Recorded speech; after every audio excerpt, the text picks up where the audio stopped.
What if I told you the most terrifying moment in any relationship isn't the screaming, isn't the betrayal, isn't even the lies. It's the silence that follows. When an empath finally stops caring, not arguing, not explaining, not trying anymore, just silence. Stay with me, because what happens in that moment doesn't just change the relationship, it rewrites the power dynamic completely. Carl Jung once wrote that every psyche has a breaking point, but it is not the point where it shatters.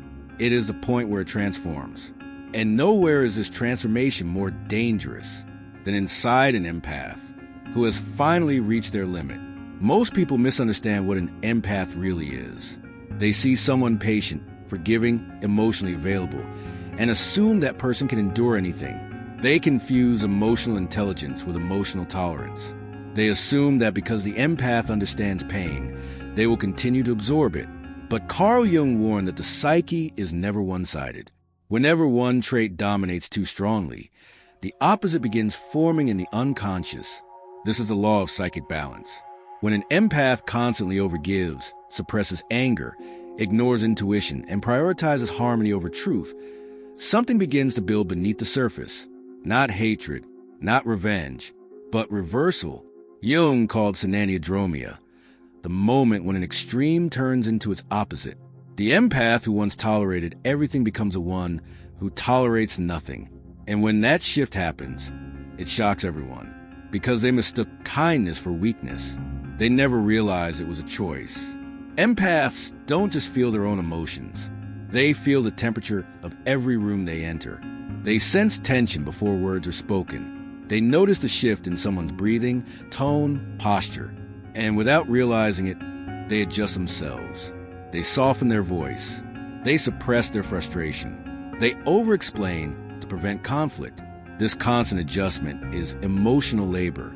Carl Jung believed the psyche demands balance. When one side of the personality is forced to serve others continuously, the neglected parts retreat into the shadow. But the shadow does not disappear. It accumulates energy.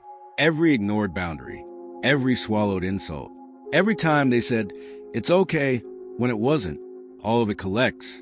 And eventually, the psyche reaches a threshold.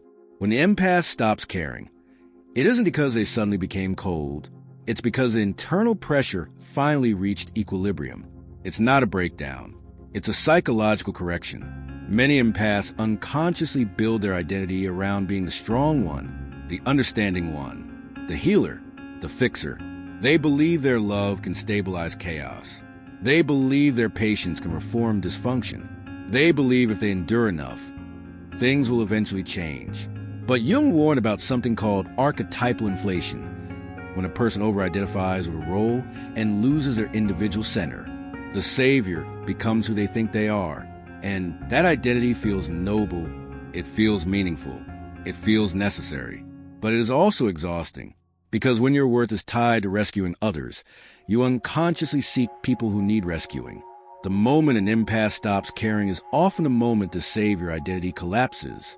And that collapse feels dramatic, not because love died, but because illusion did.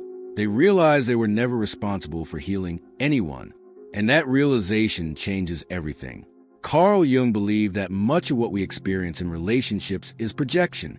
We don't just see the person in front of us. We see our hopes, our fears, our fantasies. Empaths are especially vulnerable to this. They don't fall in love with who someone is. They fall in love with who that person could become. They project potential onto unfinished people. They project goodness onto inconsistent behavior. They project future change onto present dysfunction. And as long as that projection exists, they remain emotionally invested. But when an empath stops caring, something profound happens. They withdraw the projection. Suddenly, they see reality without distortion, without hope coloring the picture, without compassion filtering the truth. The other person feels this immediately, because the emotional energy that once sustained a connection is gone. The empath is no longer feeling the illusion, and without projection, the dynamic collapses under the weight of reality. Manipulative people thrive on predictability. They rely on empathy as a control mechanism.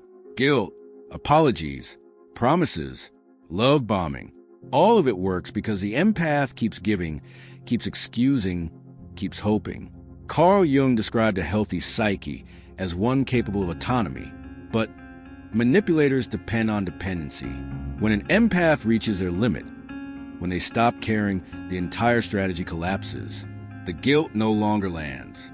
The manipulator's words feel hollow. The attempt to provoke a reaction fail. This is what Jung referred to as psychological sovereignty. The empath doesn't argue. They don't seek revenge. They don't plead. They disengage. And disengagement, unlike anger, carries a kind of silent power. It's a calm force that cannot be bargained with, manipulated, or forced, because the empath has finally returned to themselves. Here's the truth many fail to understand. There's a vast difference between bitterness and indifference. Bitterness still cares. Anger still cares. Even hatred carries an attachment to the past. Indifference born from clarity is something entirely different. Carl Jung called individuation the process of becoming whole, integrating all parts of the self, including the shadow. When an empath stops caring, they are not becoming cold or unfeeling.